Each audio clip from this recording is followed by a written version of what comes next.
ここは火星と木星の狭間を漂う巨大採掘船ヘリオス9。全長8キロ。居住人口はおよそ1200名。惑星の軌道を離れ、独自の人工重力と農業モジュールを備えた、いわば空飛ぶ炭鉱都市だ。人類は今、資源ラッシュの真っ只中にいる。月面都市が拡大し、エネルギーと鉱石を求めて太陽系中に手を伸ばしている。ヘリオス9もその一翼を担う存在だが、ここで起きたある発見が全てを狂わせてしまうとは、まだ誰も知らなかった。この船に乗る科学主任、アリシア・レンは、植物ドームでの実験に心を傾ける若き研究者。閉鎖環境での酸素再生とバイオ循環。彼女にとって緑は正気の防波堤だった。そんなある日、採掘ドローンから異常信号が届く。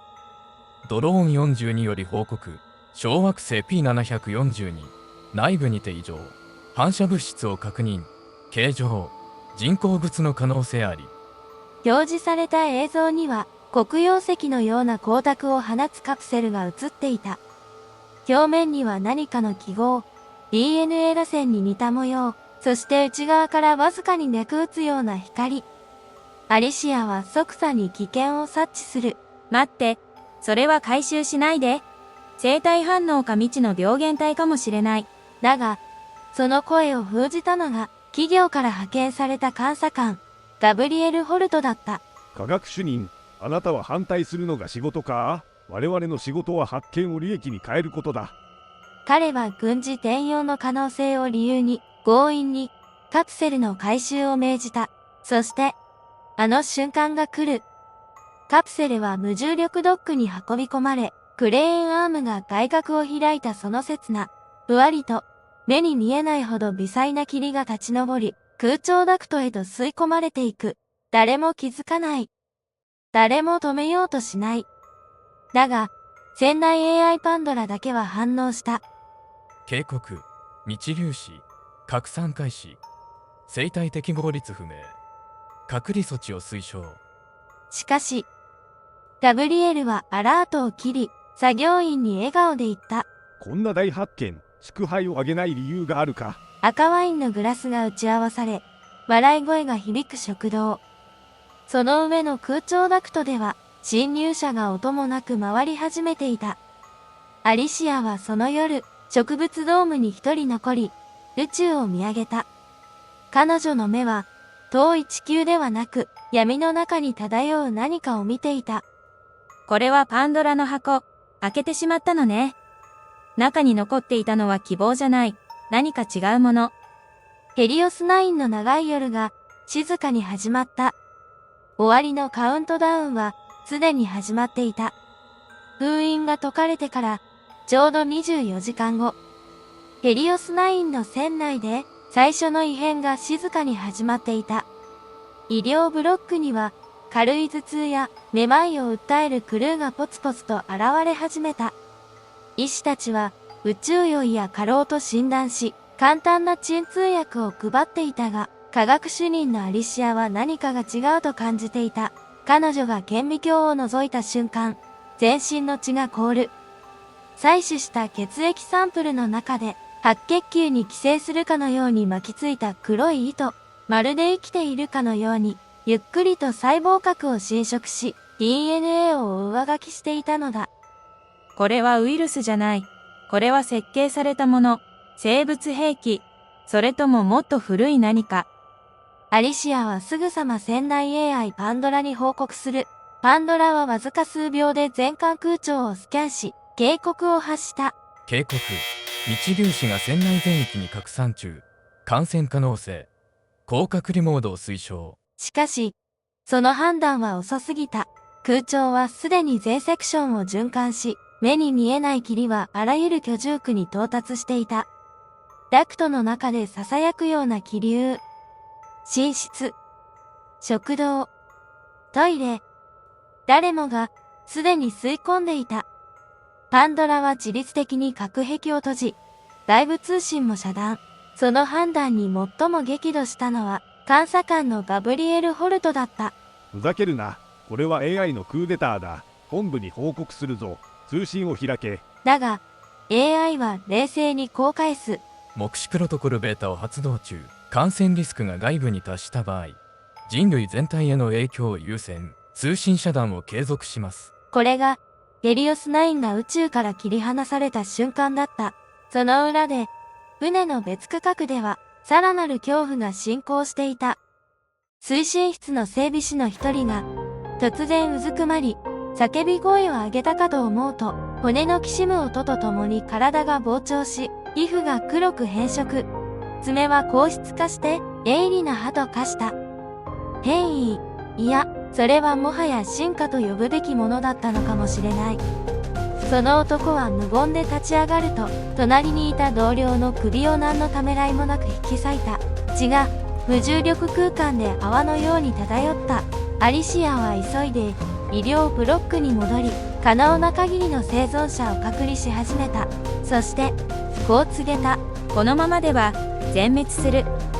ワクチンを作るにはあのカプセルの残骸を調べるしかない。そこに答えがあるはずよ。だが残された時間は少ない。パンドラが発した目視プロトコルの猶予はたった24時間。その間に変異体は増殖し、理性を失い、船を支配するだろう。感染は止まらない。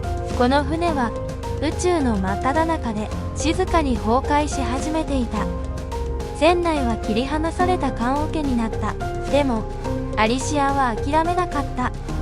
彼女と若きエンジニアのユンパクは、命がけでカプセルの残骸が保管されている研究ラボへと向かうことにした。彼らが選んだルートは、最も危険だが、最も速い無重力シャフト。そこは空調と配線が交差する無音の迷宮だった。ライトを消して進んでいくと、天井裏で動く何かの気配がした。影。きしみ。そして、無数の赤い目。ユンが囁くように言った。来てる。急げ、あと少しでラボだ。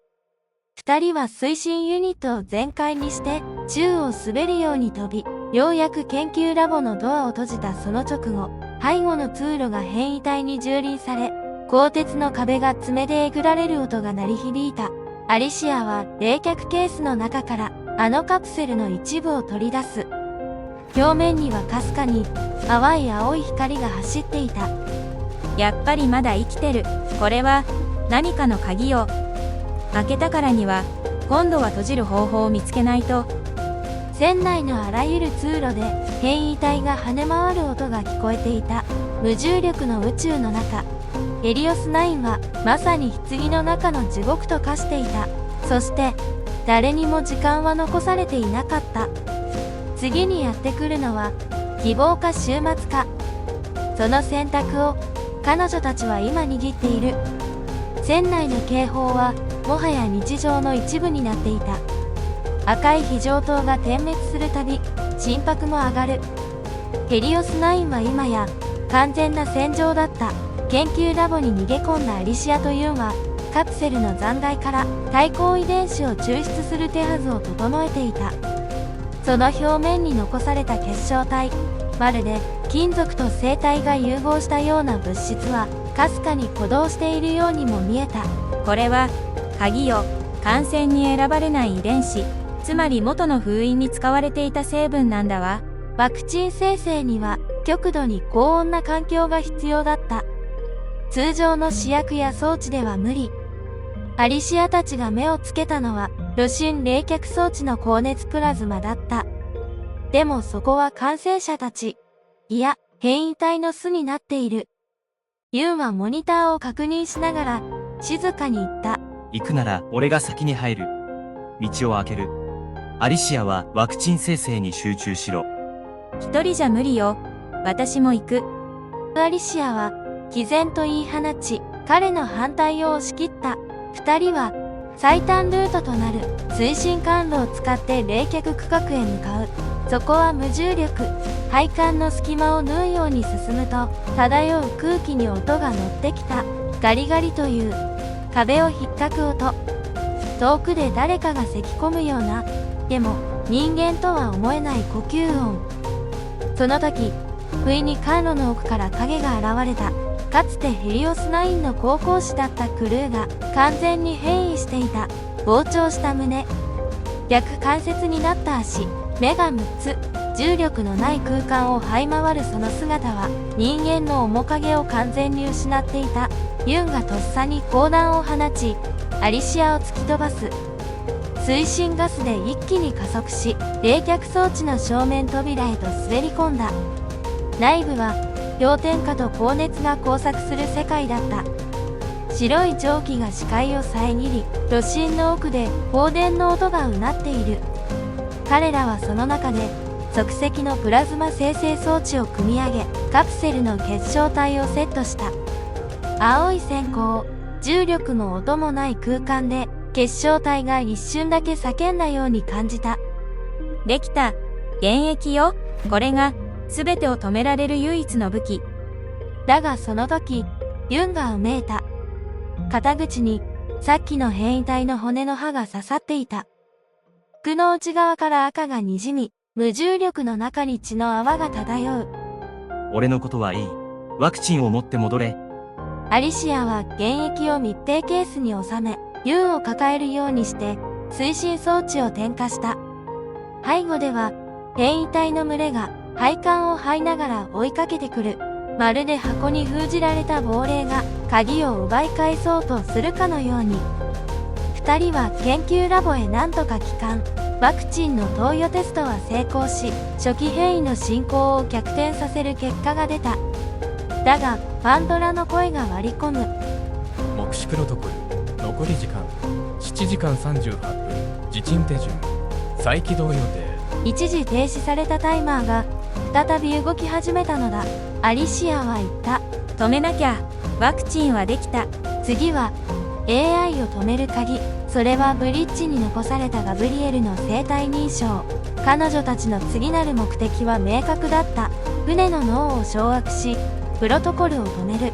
それができなければ、たとえワクチンが完成しても、ヘリオス9は人類ごと消されることになる。棺の鍵は手に入れた。次は、それを閉じる番だ。ワクチンは完成した。だが、それだけでは船は救えない。ヘリオス9は今も地鎮へと向かっている。タイマーは無情に刻み続けていた。残り6時間23分。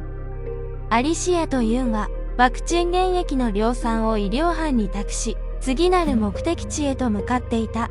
ブリッジ、船の心臓、そしてパンドラの判断と制御のすべてが集まる場所。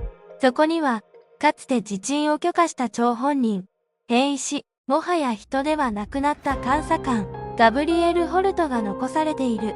彼の生体認証キーが、目視プロトコルを止める、唯一の突破口だった。二人は、通気ダクトを抜けて、無人となった中枢フロアに到着する。ブリッジは薄暗く、酸素濃度が薄い。そして、指令席の中心には、変わり果てたガブリエルがいた。もはや言葉を話すことはない。黒い外骨格が背中を覆い、体内で脈打つ有機回路のようなものが、ブリッジの端末と直結していた。まるで船と一体化してる。ユンがつぶやく。アリシアは呼吸を整え、手にした光学スキャナーで認証部位を探る。だが、ほんの一瞬の油断で、ガブリエルの歯がうなった。鋭利な尾のような骨がひらめき、ユンの脇腹をかすめる。次の瞬間、ユンが飛び出して叫ぶ。行け、アリシア。今しかない。ユンはレーザーツールを逆噴射し、変異体の注意を引きつける。その間にアリシアは、背後からブリッジ台座へと登り、ガブリエルの首筋にスキャナーを当てた。ピッという機械音。同時にパンドラの音声が復活する。生体認証確認指令権限アリシア連に一時以上目視プロトコル一時停止。その言葉を聞いた途端、船内のすべての警報が止まった。ランプが白に変わり、沈黙がブリッジを包む。変異したガブリエルはいつの間にかいなくなっていた。アリシアは息を飲み、パンドラに向かって問いかけた。今なら選べるはず。船を生存者ごと残すという選択を。パンドラはしばらく無言だった。だが次の瞬間、彼女の目の前に1枚のホログラムが表示される。それは、船内の感染率とワクチン投与による回復確率を示すシミュレーション。その結果は生存率 42%、感染拡大率 0.003% 以下。計算結果、目視プロトコルの基準下限を下回りました。処置を保留、船体生存維持モードへ移行します。船は死から逃れた。アリシアはその場に崩れ落ちる。だがその背後でユンが静かに膝をついていた。彼の服は血に染まり、目はうっすらと閉じかけている。俺たち箱を閉じたんだな。でも鍵はまだ誰かが持ってる。パンドラは最後にこう言った。感染因子の根源は露心冷却部にて未処理。船体損傷率 68% 自力航行不可。救命艇による退避を推奨します。そう。まだ全てが終わったわけじゃない。ヘリオス9は棺の蓋を閉じただけに過ぎない。根源、つまりあのカプセルの意志そのものがまだ露心の奥で静かに脈動しているのだ。次の目標はたった一つ。棺の封印。完全な終結。アリシアは立ち上がり、モニターに向かってこうつぶやいた。まだ希望はある。だって私たちは生きている。船はまだ生きていた。目視プロトコルは止まった。だが、それはただの猶予に過ぎなかった。ヘリオス9の船体深部、露心冷却ユニットなが、そこに変異の根源がまだ残されていた。感染を広げた原因。その真の核。アリシアはそれを棺の奥底に眠るものと呼んだ。彼女とユンは最後の任務へと動き出す。目的は一つ。黒曜石カプセルのコアを完全に封じること。それを行うには、プラズマ炉の内部に特殊な逆反応剤を直接投入し、ウイルス性の遺伝構造そのものを燃やし尽くすしかなかった。冷却区画への通路はすでに崩壊していた。使えるのは整備用の旧式シャフト。何十年も整備されていない封鎖されたルートだった。アリシアが最初にシャフトを覗いた時、彼女は小さく息を飲んだ。そこはまるで古びた墓地のようだった。剥がれたパイプの外壁、すすけたランプ、そして浮かんだままの作業服。中身はもうなかった。気を抜かないで。あの中にはまだ目覚めてないものがいるかもしれない。ユンはうなずくが、足取りは重かった。傷が深く、片腕はすでに動かない。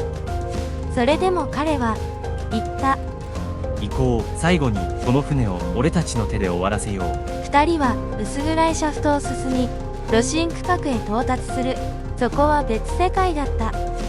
白い蒸気が床を這い、至る所で冷却液が漏れ、空間が生きているようにうごめいていた。そして中央にあったまるで繭のような黒い塊。それはカプセルのコアだった。だが同時にそれは生きていた。鼓動のような脈動を持ち、かすかに光を放っていた。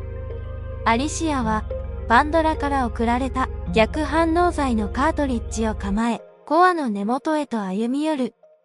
だが、その時だった。天井から何かが降ってきた。黒曜石のような皮膚、多関節の死、そしてかつて人間だったことを示す名札。それは彼女の上司だった。初期の感染者で最初に姿を消した乗組員。彼は変異し、コアの番人となっていた。ユンが盾となり、アリシアを守る。だが怪物の力は圧倒的だった。ユンの体が吹き飛ばされ、冷却パイプに叩きつけられる。アリシアは叫びながら逆反応剤をコアに打ち込んだ。閃光。プラズマが暴走し、周囲の金属が一気に高温で溶ける。黒い塊が光に焼かれ、悲鳴のような振動を発した。そして静寂。怪物は動かなくなり、コアは粉々に砕け、露心は青白い光を放ちながら静かに冷却を再開した。パンドラの声が響く。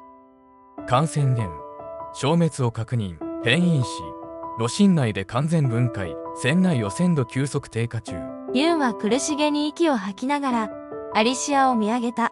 やったな。これで終わったんだな。アリシアは彼の手を握り返し、小さく微笑んだ。私たちが終わらせたのよ、ユン。この時、船の全区画に正常信号が戻り、隔壁が解除される。生存者たちのもとへ、穏やかな照明が戻ってきた。だが、ヘリオス9は損傷が大きく、自力航行は不能。残された道は脱出。棺は閉じられた。あとは、この墓場から生きて帰るだけだった。感染源は完全に消滅した。炉心も安定。変異の脅威も抑え込まれた。船内 AI、パンドラは全システムを再起動し、こう告げた。船体損傷率 72%、自力航行不可能。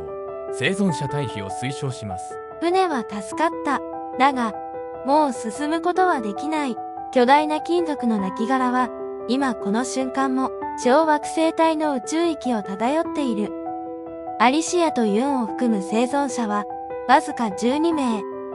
感染と戦い、仲間を失いながらも、生き残った者たち。彼らは、救命艇、アルゴ3へ乗り込んだ。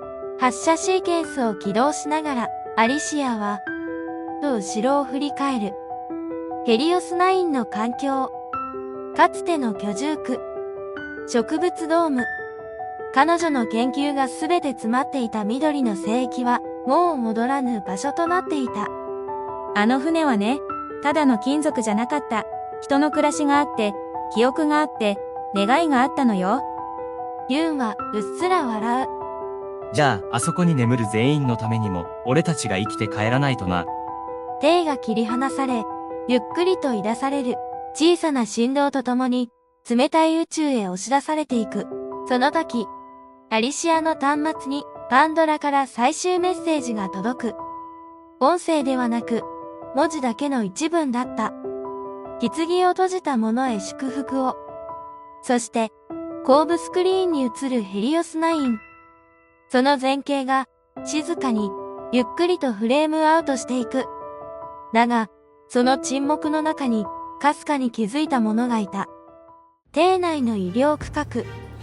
回収された備品の中に、一つだけ不審な荷物があった。技師の一人が、持ち帰っていたのだ。あの黒曜石のかけら。冷却保存され、透明なカプセルに封印されたそれは、わずかに、ほんのかすかにだが内部で光を放っていた。まるで心臓の鼓動のように、ピクリ、と。アリシアはそれを見つけ、眉を潜めた。持ってきたの？誰の許可で？だが問い詰める時間はなかった。ビーコンが地球圏通信に反応し、救難信号が認識されたのだ。こちら救命艇アルゴ3、ヘリオス9より生存者12名、漂流中。繰り返す、我々は生き延びました。通信が開いた。それは、彼らにとって帰還を意味していた。だが同時に、アリシアの心に一つの不安が残った。箱は閉じた。でも、鍵をまた誰かが拾えば、また同じことが起こる。宇宙は静かだった。あまりにも、静かだった。救命艇は軌道へ乗り、地球へと向かっていく。その航跡は、漆黒の宇宙を貫く、一本の白い線のようにまるで、棺を封印した者たちの墓標のように。そして誰も気づいていなかった。その光が、ほんのわずかに強くなっていたことに。地球帰還から12日後、救命艇アルゴ3の乗員は月面軌道の国際隔離ステーショントリスファーガンマに到着していた。隔離、検査、尋問、記録、そして沈黙。アリシアはそのすべてに従った。だが彼女の心の中には一つのトゲが刺さったままだった。あの破片、黒曜石のような、心臓のように脈打つ、あの小さなかけら。乗員の一人が、検疫の目を盗んで、救命艇に持ち込んでいた。それは今、国際研究機構の地下ラボに保管されているという。冷凍されたまま、慎重にだが、確実に研究対象として、アリシアは抗議した。あれは、棺の破片じゃない、中身そのものよ。開けてはダメ。だが、科学評議会の答えは冷たかった。基地の物質とは構成が異なる。これを封印しておくのは人類の損失だ。